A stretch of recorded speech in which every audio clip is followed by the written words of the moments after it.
Hello guys, magdodrawing tayo ng ibon. Basic lang tong gagawin nating ibon guys para masundan ninyo. Kayang-kaya nyo ito guys, sigurado ako dyan. Ayan, kuha lang kayo ng malinis na papel and then lapis or ball pen. Pwede rin pentel pen. O yan, tapos na agad yung bandang ulo. Then dito na tayo sa bandang katawan So ayan yung pakpak niya.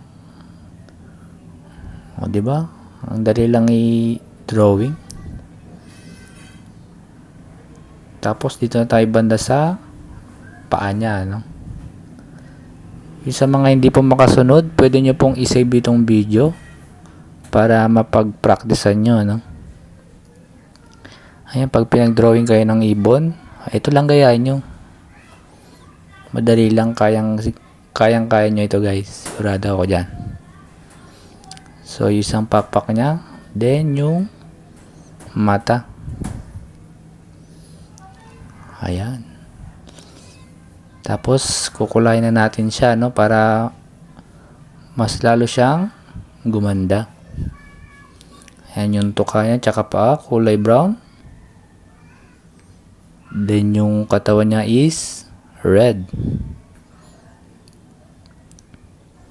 Tapos, yung pakpak niya gagawin nating kulay blue. Tingin nyo guys, anong ibon ito? Ayan, tapos lagyan natin ng yellow para mas maganda siya, So ayan, tapos na, meron na tayong ibon.